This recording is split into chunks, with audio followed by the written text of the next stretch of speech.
Oui. Comment prier ce psaume de guérisons et délivrance? Un psaume spécial qui résume toute la nature de Dieu et de Jésus-Christ qui a tout résumé. Merci. Shalom, bonjour. Prions. Dieu éternel tout-puissant, le Créateur du ciel et de la terre, nous te remercions, nous te rendons grâce pour ton immense gloire.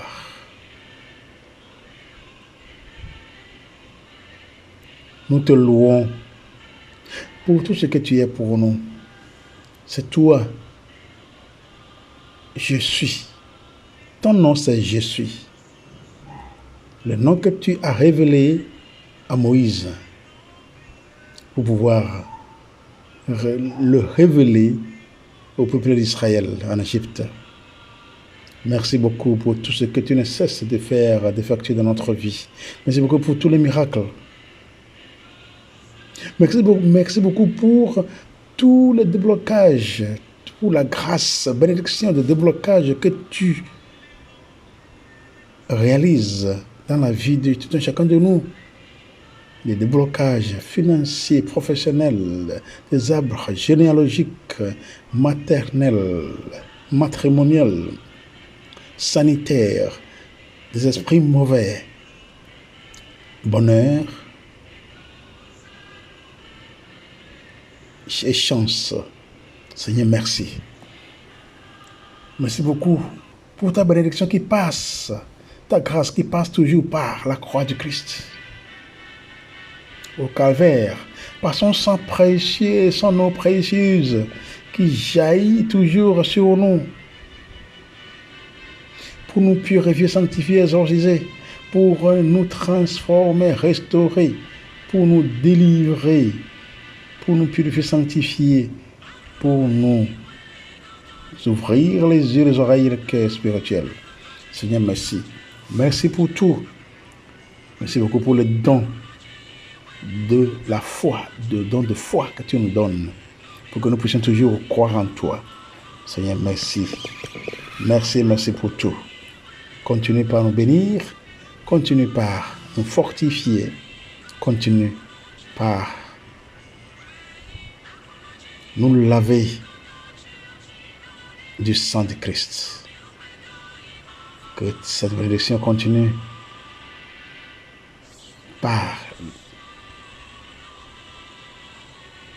faire des merveilles dans la vie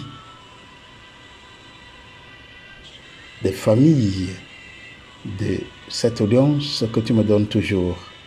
Seigneur, merci, continue par nous aider. Nous te demandons cela par Jésus-Christ, ton Fils bien-aimé, notre Seigneur, notre Dieu, qui vit et règne avec toi, dans l'unité du Saint-Esprit, maintenant et pour les siècles des siècles. Amen. Donc, mes chers, vous savez que c'est bon, lorsque nous voulons prier, il faut que nous connaissions la prière. Il faut que nous sachions que cette prière-là fait telle ou telle chose. C'est comme médicament, on prend un médicament, on sait que ce médicament fait telle chose, et puis on le prend, et puis ça travaille, n'est-ce pas?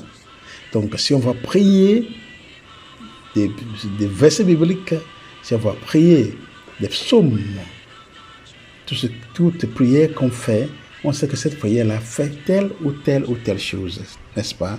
C'est comme ça. Donc, aujourd'hui, je voudrais qu'on voit l'une des prières la plus efficace dans toute la Bible. L'une des prières la plus efficace. Et c'est un psaume que tout le monde connaît par cœur dans nos cultures, dans nos patois. Tous les enfants connaissent cela. Nous connaissons cela par cœur. Des fois, on le prie en vitesse sans se rendre compte que c'est un feu dévorant. C'est une puissance que nous sommes en train de jeter sur nous-mêmes.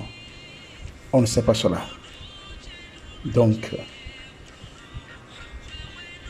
je voudrais qu'on voit ce psaume. C'est un psaume qui va regrouper, qui va parler de la nature de Dieu, ce que Dieu est, ce que le Créateur est, qui le Créateur est dans la vie de son peuple. Ce psaume est de ceux qui ne demandent pas beaucoup d'explications et qui se comprennent essentiellement par l'expérience et par le cœur.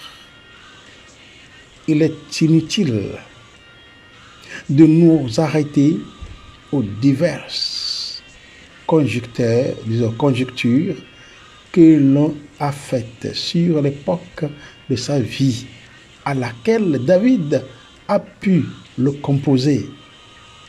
Il nous paraît vraisemblable que c'est à un âge assez avancé et qu'il a voulu résumer dans cet admirable cantique les expériences qu'il avait faites de la puissance et de la bonté de son Dieu dans les cours de sa vie agitée.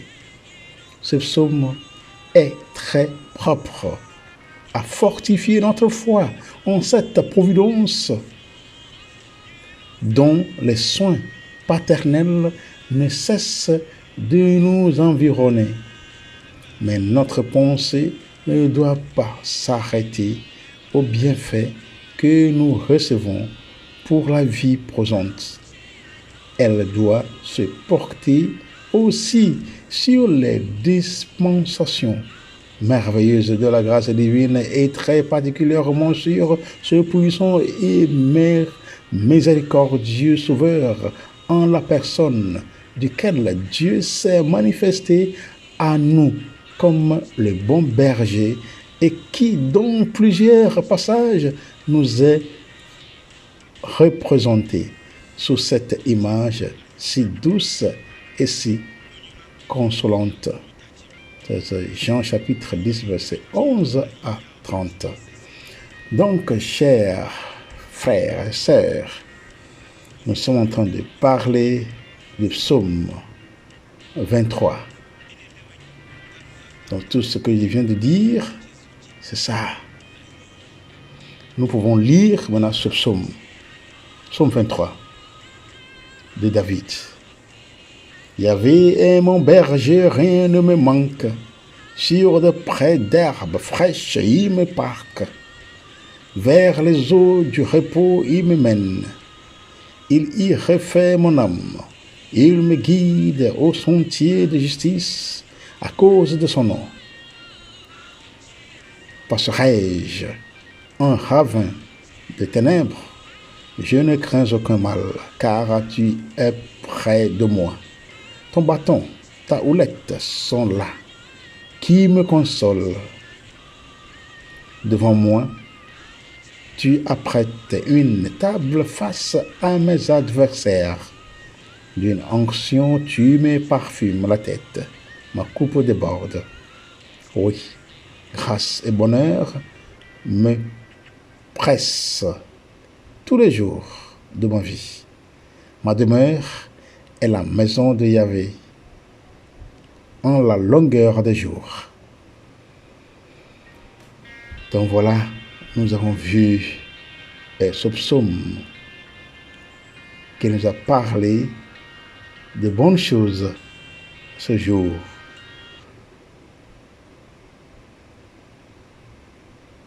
Et nous sommes appelés à toujours voir dans ce psaume ce qui est nécessaire. C'est un psaume de guérison et de délivrance. Dans ce psaume, il y a la joie, il y a la paix. Il y a la joie, il y a la paix.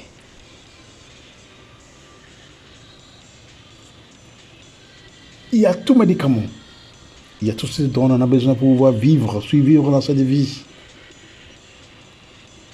C'est ça qu'avant de prier ce psaume, c'est ça, on veut seulement découvrir l'importance de connaître ce psaume avant de l'utiliser. Sachant que c'est une très belle et bonne prière. En tout temps, pour tous nos besoins. La leçon de ce psaume, rien ne manque aux fidèles du Seigneur, car lui prend soin de sa créature tel un berger prend soin de ses brebis ou un hôte de ses invités. La liturgie baptismale en fera le poème par excellence de la préparation des catéchumènes à la grâce pascale. Donc, nous allons paraphraser ou bien prendre ce psaume en partie. Ce n'est pas un psaume qui est grand, c'est seulement 6 versets. Nous allons entrer partie par partie. Première partie. Psaume de David. Le Seigneur est mon berger, rien ne me manque. Sur des prés d'herbes fraîches, il me parque. Donc ce verset va être développé tout au long du psaume. Voilà ce qu'il faut retenir. L'image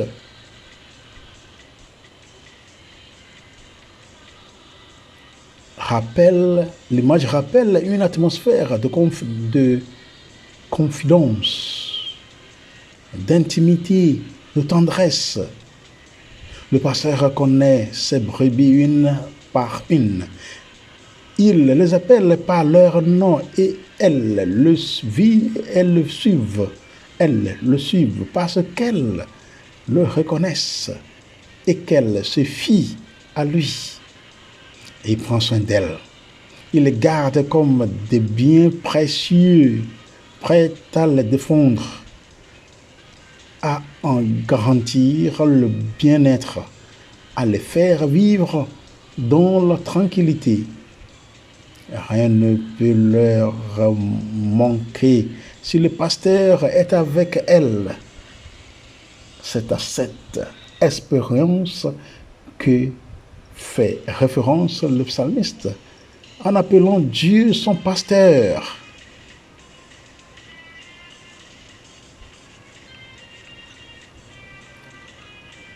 Deuxième partie de ce psaume, c'est vers les eaux du repos apaisantes, il me mène, il y refait mon âme. Il me guide au sentier de justice par des sentiers très sûrs à cause de son nom. Donc ici, le berger veille aux intérêts de sa brebis, nourriture, boisson, repos, qui sont des besoins fondamentaux. Au plan spirituel, Dieu procure et il continue par procurer à l'âme un renouveau en l'amenant à la loi. Les sentiers de justice sont des sentiers où l'on ne court aucun risque. Pour pouvoir mener au pâturage, le pasteur a soin de choisir les pistes les meilleures et sans danger. Pistes de l'innocence et de la docilité à Dieu. La gloire du Seigneur en dépend.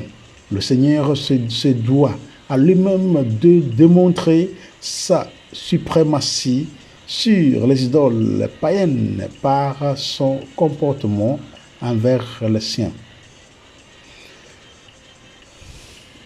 Nous aussi, comme le psalmiste, si nous marchions derrière le bon pasteur, aussi difficile, tortueux ou long que puissent apparaître les parcours de notre vie, souvent aussi dans des zones spirituellement désertiques, sans eau et sous le soleil d'un rationalisme cuisant, sous la conduite du bon pasteur, le Christ, nous sommes certains d'aller sur les routes justes.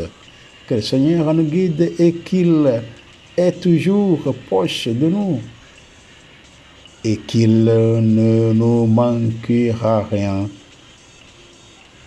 Troisième partie, qui est le verset 4. Passerai-je un ravin de ténèbres? Je ne crains aucun mal, car tu es près de moi. Tu as dit près de moi, ton bâton gourdin, ta houlette sont là, qui me consolent, qui me rassurent.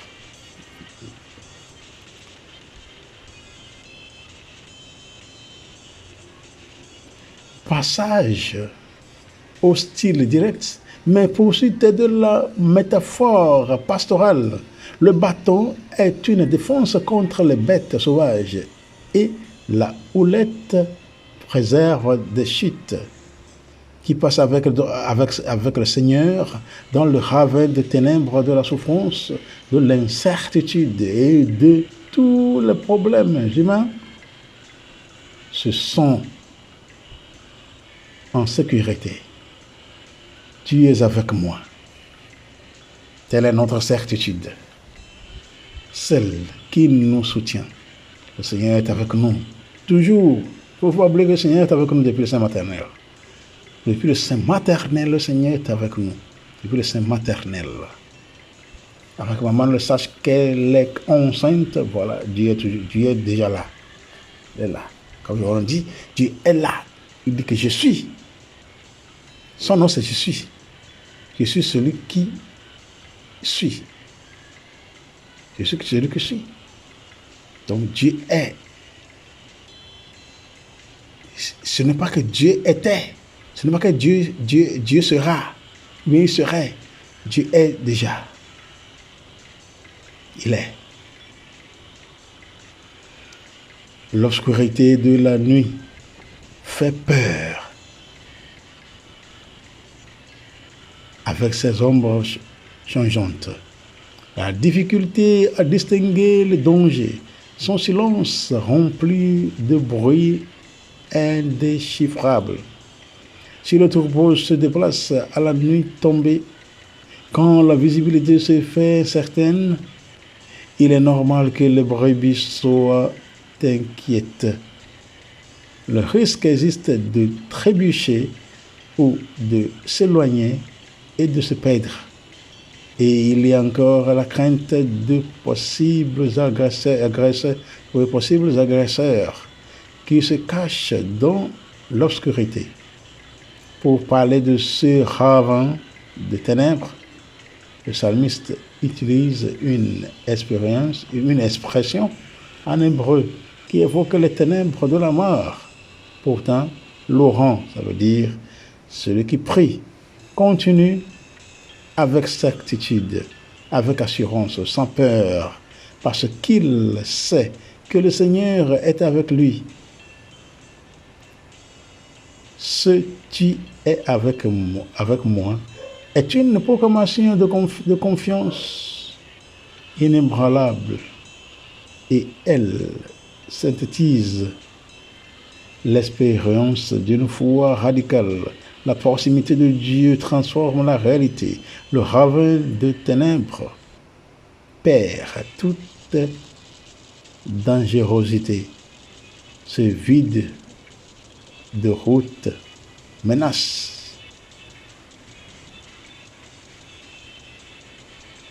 Cette image réconfortante termine la première partie du psaume et laisse place à une scène différentes. Nous sommes encore dans le désert où le pasteur vit avec son troupeau. Mais à présent, nous sommes transportés sous sa tente qui s'ouvre pour donner l'hospitalité.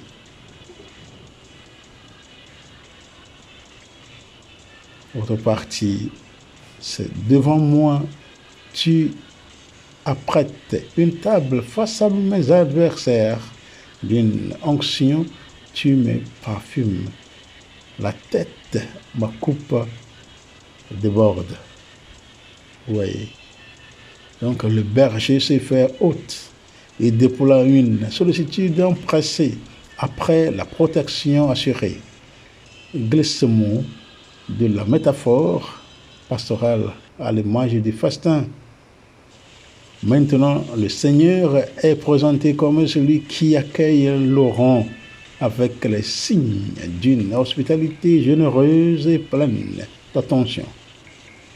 L'hôte divin prépare la nourriture sur la table, un terme qui en hébreu indique dans son sens primitif la peau de bête qui était entendue par terre et sur laquelle on posait le plat pour le repas commun. Il s'agit d'un geste de partage, non seulement de la nourriture, mais également de la vie, dans une offrande de communion et d'amitié qui crée les liens et exprime la solidarité. Et ensuite, il y a le don munificent de l'huile parfumée sur la tête qui procure un soulagement contre la brûlure du soleil du désert, qui rafraîchit et adoucit la peau et réjouit l'esprit de son parfum. Enfin, le calice débordant ajoute une note de fête avec son vin exquis, partagé avec une générosité surabondante. En nourriture, vin, ce sont les dons qui font vivre et qui donnent la joie, car ils vont au-delà de ce qui est strictement nécessaire et expriment la gratitude et l'abondance de l'amour. C'est pas facile, parce qu'on voit que tout ce dont on a besoin est là, le Seigneur qui s'est livré pour nous nous donner tout. Il est là pour pouvoir nous redresser. Oui. Donc le psalmiste est l'objet de nombreuses attentions. C'est pourquoi il se voit comme un voyageur qui trouve refuge sous une tente hospitalière, alors que ses ennemis doivent s'arrêter pour regarder sans pouvoir intervenir, car celui qu'ils considéraient comme leur proie a été mis en sécurité. Il est devenu un hôte sacré, intouchable. Et nous sommes nous-mêmes les psalmistes. Si nous sommes réellement croyants en communion avec le Christ, quand Dieu ouvre sa tente pour nous accueillir, rien ne peut nous faire de mal. Ensuite, lorsque le voyageur repart, la protection divine se prolonge et l'accompagne au cours de son voyage. Autre partie, grâce et bonheur me presse tous les jours de ma vie. Ma demeure est la maison du Seigneur en la longueur des jours. Donc c'est ça, l'autre partie que nous allons voir d'ici peu. Oui, voilà, cette partie qui est la dernière partie de ce psaume 23.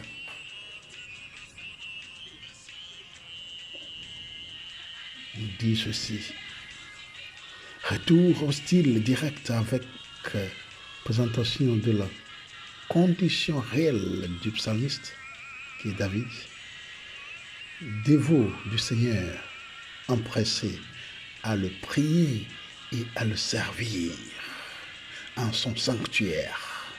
Le psalmiste vit dans une intimité continuelle avec lui. Oui, la bonté et la fidélité de Dieu sont l'escorte qui accompagne le psalmiste qui sort de la tente et se remet en chemin. Mais c'est un chemin qui acquiert un sens nouveau et devient pèlerinage vers le temple du Seigneur, le lieu saint où Laurent veut demeurer pour toujours et auquel il veut également retourner. Oui, le verbe hébreu utilisé ici, le sens de revenir, mais au moyen d'une petite modification de voyelle. Oui, il peut être entendu comme demeurer et c'est ainsi qu'il est rendu par des antiques versions et par la majorité des traductions modernes. Les deux sens peuvent être maintenus. Retourner au temple et y demeurer est le désir de chaque Israélite et habiter près de Dieu dans sa proximité et sa bonté est le désir et la nostalgie de tout croyant. Pouvoir habiter réellement là où est Dieu, près de Dieu, qui ne veut pas rester avec Dieu. Dieu qui est avec nous depuis le Saint maternel. Depuis le Saint maternel, Dieu est avec nous jusqu'à la fin de nos jours sur cette terre. Donc, il faut chercher toujours à rester avec Dieu. Si vous n'aimez pas Dieu, si vous n'aimez pas sa présence, il faut chercher que sa présence vous convienne. Donc, se placer à la suite du pasteur conduit à sa maison, tel est le but de tout chemin oisir recherché dans le désert, tente où se réfugier en fuyant ses ennemis, lieu de paix, où faire l'expérience de la bonté et de l'amour fidèle de Dieu jour après jour, dans la joie sereine d'un ton sans fin. Oui, c'est beau de toujours rester avec le Seigneur, rester en sa présence, chercher la face de Dieu, chercher sa présence. La présence de Dieu nous aide à nous évoluer, nous aide à laisser beaucoup de choses dans notre vie. Et les images de ce psaume, avec leur richesse et leur profondeur, ont accompagné toute l'histoire et l'expérience religieuse du peuple d'Israël et accompagnent le chrétien jusqu'à aujourd'hui. La figure du pasteur en particulier évoque le temps originel de l'Exode, le long chemin dans le désert, comme un troupeau guidé par le pasteur divin. Et sur la terre promise, c'était le roi qui avait le devoir de paître le troupeau du Seigneur, comme David, pasteur choisi par Dieu et figure du Messie. Puis, après l'exil de Babylone, presque dans un nouvel exode, Israël revient dans sa patrie comme une brebis égarée et retrouvée, reconduite par Dieu vers de verts pâturages et des lieux de repos. Mais c'est dans le Seigneur Jésus que toute la force évocatrice de notre psaume atteint sa plénitude, trouve sa pleine signification. Jésus est le bon pasteur qui va à la recherche de la brebis égarée, qui connaît ses brebis et donne sa vie pour elle. Vous voyez, Jésus, tout est transfiguré en Jésus, tout est en Jésus, tout est résumé en Jésus. Il est venu, c'est-à-dire que la venue de Jésus-Christ dans ce monde était de révéler le Père, la nature du Père, comment le Père est. Voyant Jésus, sa nature, ça nous dit que Dieu nous a fait vraiment à son image. Dieu est chacun de nous. Dieu est chacun de nous parce que nous sommes créés en son image. Donc, c'est pour cela que nous devrons être toujours, nous laisser aimer par les autres. Chercher un espace. Chercher quelque chose à voir avec l'autre. Parce que nous sommes créés en l'image de Dieu le Père Tout-Puissant. Et tout ce dont nous en avons besoin, lui, il est là pour nous donner comme un bon pasteur. Ce que le bon pasteur qui fait, il connaît ses brebis. Tout est résumé en Jésus-Christ. Le bon pasteur connaît ses brebis le connaissent. Il écoute sa voix. Les deux se connaissent. Il agit selon les besoins de chaque brebis. Si le brebis est malade, il la soigne. Ainsi de suite. Donc, tous les besoins de brebis, le bon berger le fait. Donc, Jésus, qui a pris la place de son Père, ce bon berger, ce que le Seigneur lui-même voulait faire depuis. Voilà. Dans l'histoire de la Bible, dans l'histoire du salut, nous avons vu comment beaucoup sont venus. Il y avait des juges, il y avait des prophètes, il y avait des rois. Vous voyez. Et tout ce que ces gens ont fait, c'est toujours sur ce chemin du salut. Mais finalement, tout est conclu. Tout a sa plénitude en Jésus-Christ. Ce que le Seigneur lui-même veut, quelle adoration, quel type d'adoration Dieu veut que nous lui donnions. C'est ça. Ce n'est plus maintenant égorger d'animaux, verser le sang ici là. Ce n'est plus aujourd'hui égorger l'animal et brûler pour que les fumées montent vers le ciel. Ce n'est plus ça. Et voilà la personne de Jésus-Christ. Jésus a tout résumé en lui. Et tu vois de bons trains. Et tu vois de bons trains chez nous. Parce qu'il n'y a plus à aller dépenser l'argent pour acheter l'animal ici là pour faire sacrifice. On n'a plus besoin de ça. Bien qu'il y ait encore des hommes qui s'adonnent à cela. Mais aucun sang ne peut jamais être remplacé. Disons, le sang de Christ ne peut jamais être comparable au sang d'animaux. Oui. Par exemple, même c'est clair, si quelqu'un est malade, si quelqu'un manque de sang dans son corps, est-ce qu'on extrait le sang d'animal pour pouvoir mettre dans le corps humain? Non, on ne fait pas ça, non. Bon, peut-être la science n'est pas encore arrivée là-bas, mais si l'homme manque de sang, c'est l'homme toujours qui donne le sang à l'homme. C'est ça. Ça veut dire que l'homme ne prend jamais le sang d'animal, sinon l'homme va agir comme animal, n'est-ce pas? Oui, bien que nous soyons animaux, mais animaux raisonnables. Vous voyez? Et c'est ça. Donc Jésus est le chemin, la juste voie qui nous conduit à la vie. La lumière qui illumine la vallée obscure et vainc chacune de nos peurs. Jésus est venu pouvoir vaincre nos peurs. Il a déjà vaincu la mort. La mort n'a plus l'emprise sur lui. Donc, Jésus a vaincu la mort pour nous. La peur, il a vaincu pour nous.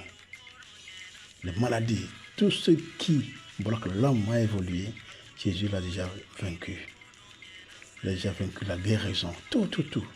Il suffit seulement de le croire comme le bon berger qui a tout pour nous.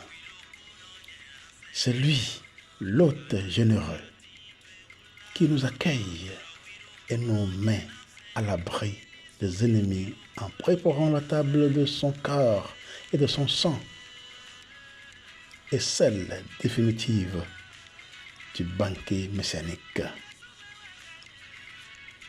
Du banquet messianique au ciel. C'est lui le pasteur royal, le roi dans la douceur et le pardon, intronisé sur le bois glorieux de la croix. Jean chapitre 3, du verset 13 au 15. Chapitre 12, verset 32. Chapitre 17, verset 4, du verset 4 au 5. Donc, ce que Jésus nous a fait, il est venu pour pouvoir nous sauver. C'est le bon pasteur. Donc, ce psaume 23 est un psaume qui est vraiment très fort, très puissant, qui a résumé la nature de Dieu. Et cette nature de Dieu, maintenant, est résumée en personne de Jésus-Christ, parce que c'est lui qui est venu pour représenter le Père.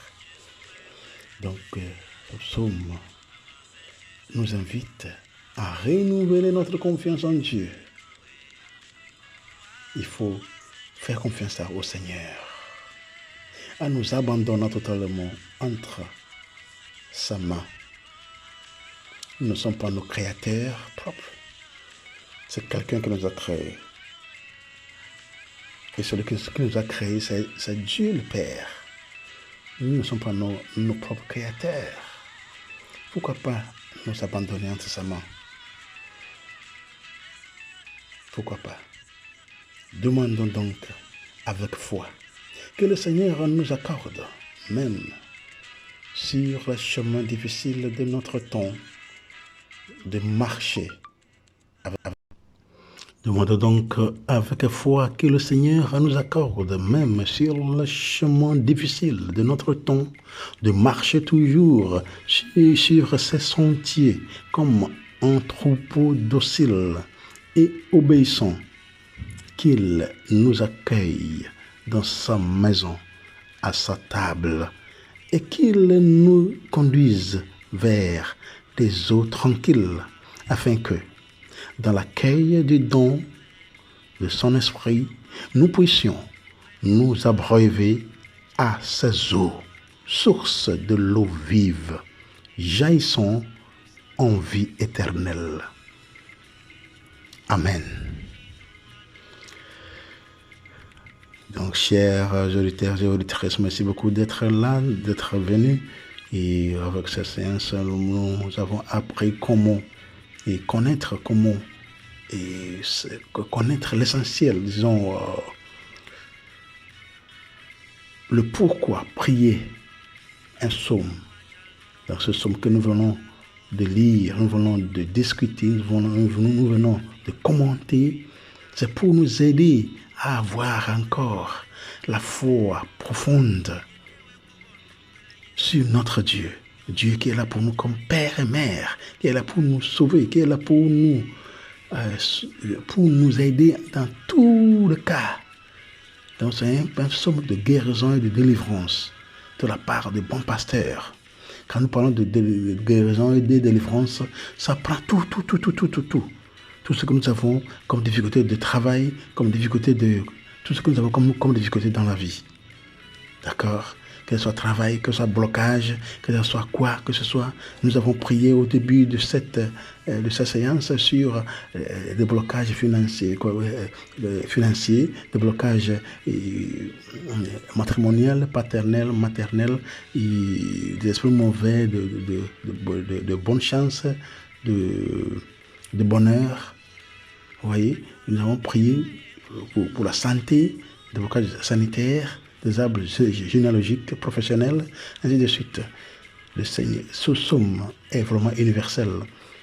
Heureux sommes-nous si nous avons appris quelque chose de ce psaume Donc, dorénavant, si nous avons prié ce psaume, nous allons aller doucement en le lisant avec attention, en spécifiant notre désir, notre intention, sachant que Dieu est notre guérisseur et notre délivreur. Il est prêt pour pouvoir tout faire pour nous. Merci beaucoup. Ne faut pas oublier de vous abonner, ne faut pas oublier de partager, de commenter, ainsi de suite, de faire des propositions si on veut qu'on parle d'un sujet et relation à la foi, Dieu et nous. Donc, on peut toujours proposer. Merci beaucoup. Que Dieu vous bénisse. Au nom du Père et du Fils et du Saint-Esprit. Amen. Shalom.